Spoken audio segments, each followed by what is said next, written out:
lii di archive ànd seeg le grand Alioune Diop tey nag ñu fas yéene waxtaanee comme ni nga ko waxee ab kilifa gu màgg. Doudou Ndiaye Coumba. bu ñu la laajee les Jackson 5. bi ñu wàccee Sénégal lan lañu njëkk a déglu comme musique mu dugg seen nopp neel musique Doudou Ndiaye Rose. parce que Doudou Ndiaye Rose moo lay xaar ci suufu passerelle bi je crois. suufu avion bi. moom ak Soleil à Maman Ousmane Sow Ichar. Michael Jackson Germaine. ñu wàcc. Doudou Ndiaye Rose rëkk. ñu taxaw déglu ko. loolu njëkk a dugg ci seen nopp. bu ñu wàccee Afrique. Stevie Wonder. Doudou Ndiaye Rose moo ko teeru ak ay sabar. tëgg ba galañ bi damm. defe naa galañ bi Stevie Wonder mu ngi ko denc ba léegi. je crois bien tëgg ba galañ bi damm Stevie Wonder jël ko. Stevie Wonder fecc na jour boobu. mu njëkk a dëgg tànkam fii au Sénégal. Doudou Ndiaye Rose collaboré ak Mick Jagger wala Mike Jagger les Rolling Stones. liggéey ak moom. ñooñu nga xam ne ñoom ñoo nekk au sommet de la scène rock. Doudou Ndiaye Rose dugal ay sabaram ci seen biir répertoire. Maurice Béjart. voilà Maurice Béjart. ak Germaine Acogny fii Moudra Afrique. tout à fait. musique gu Rosette yi. Doudou Ndiaye Coumba Rose et les Rosettes de Kennedy. musique gu Majorette pardon. Majorette waaye Rosette mooy la famille. Majorette de Kennedy. musique gu journal télévisé. bi ñu naan ubbee. musique gu cinéma Sidek balaa ñu daan projeté film. loolu rek bu ñu nekkoon ci réew mu normal.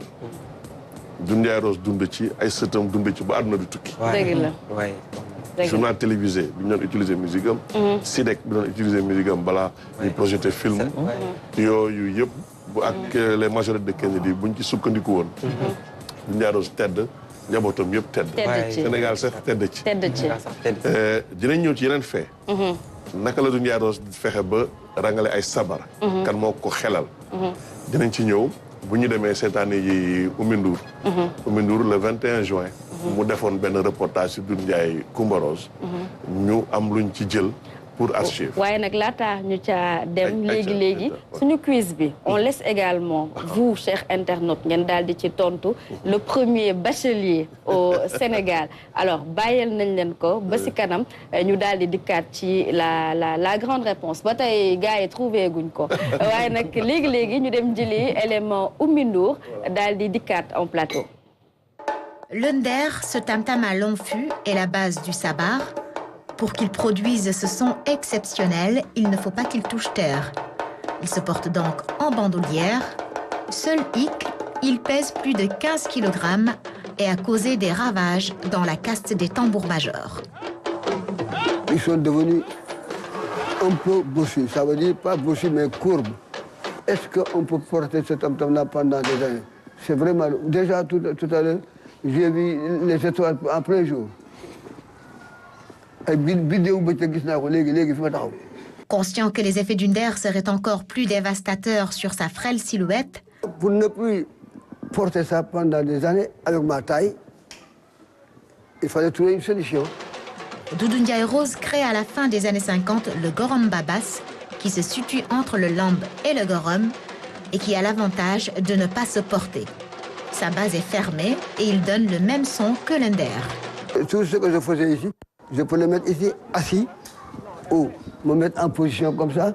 J'ai ce son-là, j'ai ici. Ah.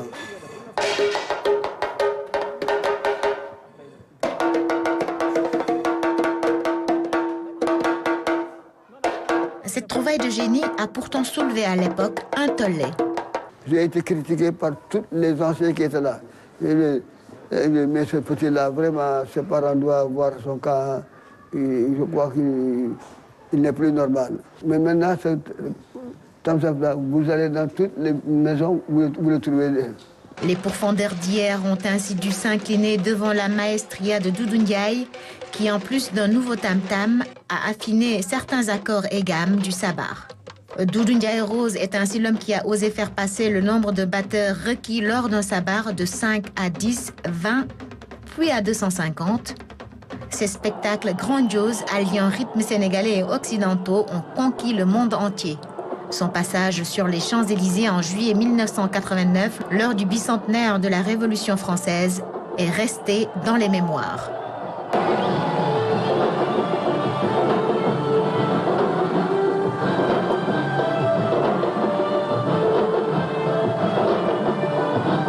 Doudou Ndiaye Rose avait également réussi à transcrire le rythme du sabar avec des signes qu'il avait créés sur le modèle du solfège.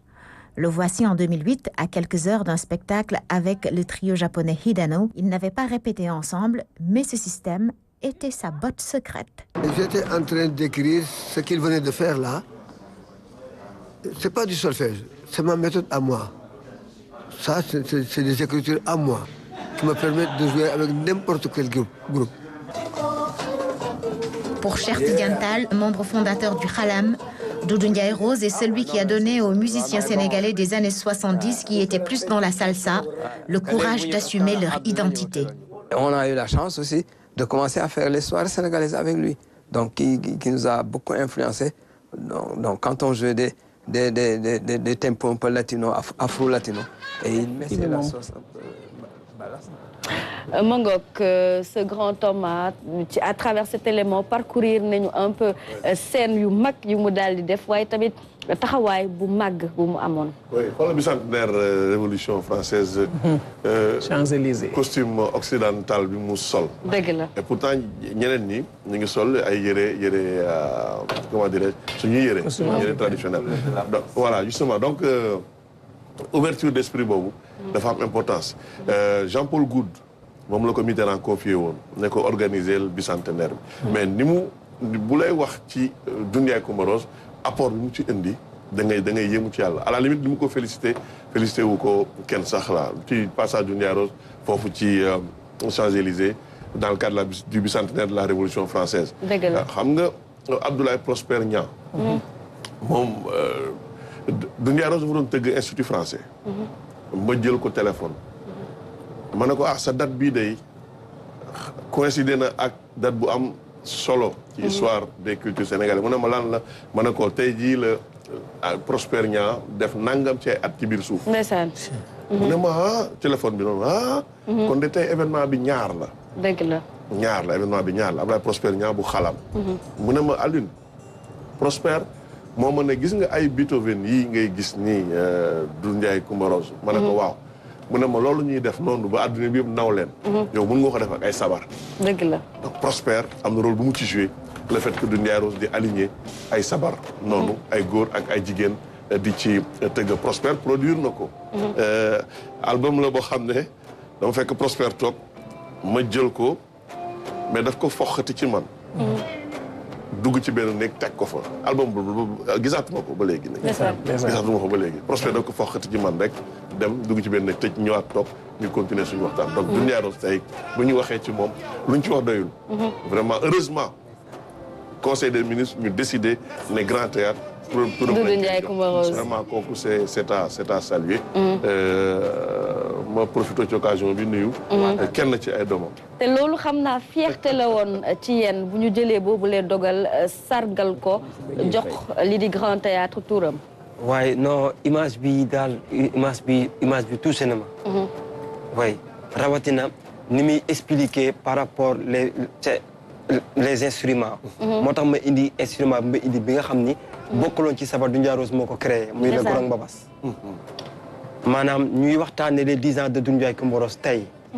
di ko waxtaane fi nga xam ni fa la dëkkoon parce que tour bi fu ñuy samp tuuru RTS bi foofu la këru Doudou Ndiaye Coumba Rose nekkoon. ah bon. si attention RTS moom. lu muy def na ci boole Doudou Ndiaye Rose. dëgg la. non. ndax ci suufam. waay rawatina fi ñuy samp tuur bi. moo tax yàlla dogal na keroog ba ñuy pose première pierre. sama téléphone dafa sonné en Italie. muy commercial d'RTS. ma ne ah bon ñu ne ma on a besoin vous nga ñëw ak 50 batteurs accueilli président bi mu ñëw pose première pierre bi. ndeysaan. keroog yàlla dogal na 6 juin boobu maa ko def fii. non lu am solo la ñuy waxtaane tey mu El Hadj Doudou Ndiaye Coumba Rose. oui affiche bi daal touché na ma lool lool. équipe nawetaan bi nekkoon fii équipe boobu noonu lañ ko tuddee woon équipe Doudou Ndiaye. Doudou fii waaw équipe nawetaan la woon. mu ni ji muy Sfax bi dafa réer. équipe bu Doudou Ndiaye Rose rek ngay dégg quoi. équipe bu Doudou Ndiaye Rose équipe nawetaan match équipe nawetaan la woon fii quoi. tey jii taxawaay bi est-ce que war tuddee nañ ko. Grand Théâtre nga place fii nga xam ne mooy ci. voilà fii nii en face RTS waaw. te tamit est-ce que jàppuñu tey jii war a ubbi ay école permettre tey jii léegam mu gën a nekk. loo xam ne loolu la bëggoon daf ko ñoroon trop. daf ko ñoroon trop doomam a ngi ni toog am na ci dara. ñoroon na ko lool mu am école boo xam ne daf fay jàngale sabar. xale yi dañ fay jàngale sabar parce que xale yi jegewuñu mag ñi ba léegi ni mu waree. ñu néew ñoo koy def.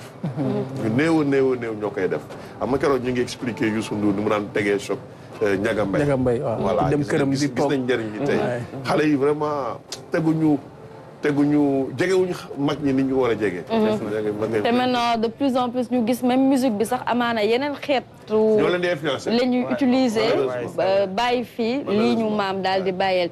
alors Assane Sine. mais Doudou Ndiaye Rose moom yaakaar naa ne ñun ñëpp ko fekkee ndaxte.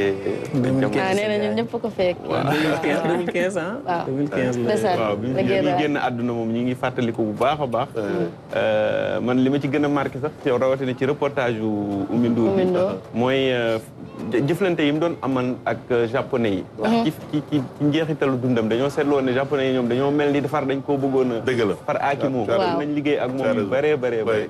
waaw pour nga dolli ci li nga xam ne doyen lim na ko yëpp tam ci lu mu def. mooy wane ne ñun ki ñu amoon. ku am solo la légende la. dëgg la maanaam koo xamante ne nii la monument la ci culture u Sénégal. te yaakaar naa Grand Théâtre sax du dara ci li nga xam ne moom la mérité. ngir màggal ko ndaxte quand même liggéey na fi lu am solo. héritage am aussi moom def na li ko war ndax mën naa ne doomam a ngi fi toog njabootam yëpp.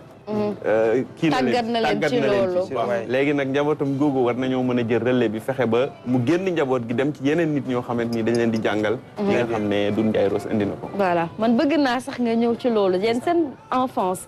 ana nan la demee ak seen papa ba kër ga daal. ñëpp daal di tëgg. góor comme jigéen. mais est-ce que xam nga ni Doudou Ndiaye Coumba Rose mosul jàngal doomam tëgg. ah bon. non man Wadane Coumba Rose Ndiaye sama papa jàngaluma tëgg.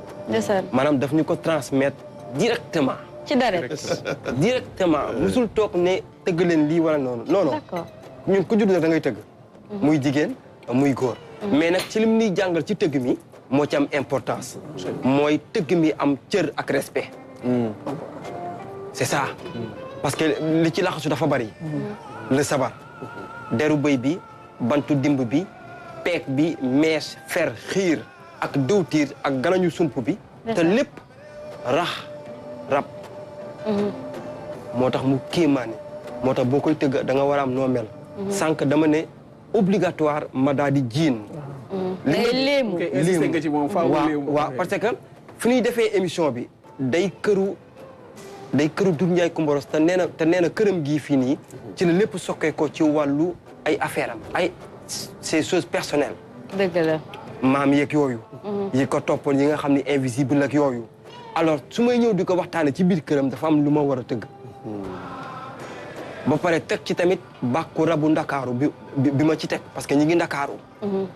wuran san xindan bindan daas tagin gindan wuran san kindan wuran bindan wuran ba loolu aw ma droit ñëw ba fii te tëgguma ko. te tëggoo ko.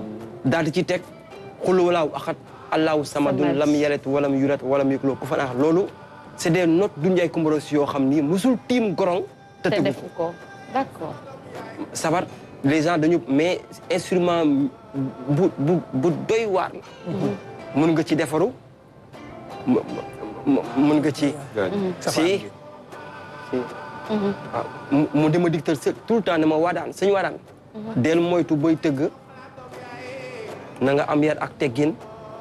foo mu si déggee ñu ne allahu akbar tegal sabar yi. jàpp ba set am na solo. mais Doudou Ndiaye Coumba Rose danoo yaakaar ni ci tëgg lañu yor mais ñu moom mu ñu gën a yar ci diine l'islam. ci diine.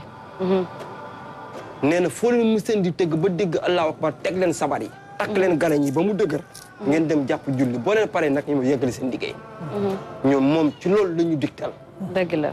même voyage yu ñuy def yëpp au niveau international bu kaar bi dawee ba waxtu julli jot kaar bi day taxaw soleil yu ñu yoroon ci kaar bi dañuy lal noonu ci digg tubaab bi julli macha allah non noonu la demee beneen affaire la du Ndiaye Coumba Rose donc c'était le dimension yu bëri y a le spirituel voilà derrière si loolu sax moo ci gën a importance tëgg mi waaw parce que tëgg mi ñu bëri ñu ngi koy tëgg nii rek mais xamuñu le vrai sens parce que sabar moyen de communication la c'est ça sabar moo njëkk a doon rajo njëkk a doon télévision fii ci réew mi yëgle du instrument bu ñuy foowee waaye mais nouvelle génération bi nag booy yeeg yooyu bon et voilà mais dafa am na secret bu mag bu ci nekk du Ndiaye Coumba Rose sabar ko may nu ne dëgg la attention te yóbbu ko fu ne ci àdduna parce que bi centenaire bii ñu wane sànq tous les 100 ans lay am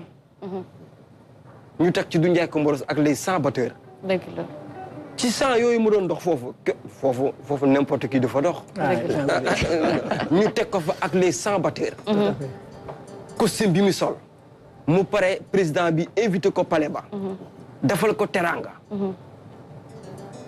en 2006 mu dugg UNESCO trésor humain de son vivant à l'UNESCO en 2006 japonais yi ñun ambassade Japon képp ku bokk ci Doudou Ndiaye Coumba Rose boo fa duggee amul explication da nga boo ñëwee rek directement la visa ambassade Japon la loolu moo ko liggéey et puis rue bi gën a mag ca Japon Doudou Ndiaye Rose lañ ko tuddee waaw non ñooñu xam nañu valeur mooy wax sànq rek c'est important japonais yi daal mujj gi dañ ko ne tey ci wàllum archive tey ji lan lañu war a gën a mën a def pour génération bi gën ko xam da tamit liggéey bi fi def des ba tey ñu versé œuvre bu Ndiaye Rose ci patrimoine national bi comme ni ñu ko defee pour œuvre Sembène Ousmane bu ñu ko defee foofu après ñu xool li nga xam ne moo wuyoo patrimoine national pour que nit ñi mën ci gëstu xale yi mën ci gëstu mais œuvre du Ndiaye Rose war nañ ko versé ci patrimoine national bi ñëpp di ki gëstu gan yi comme ñi nga xam ne mooy waa réew mi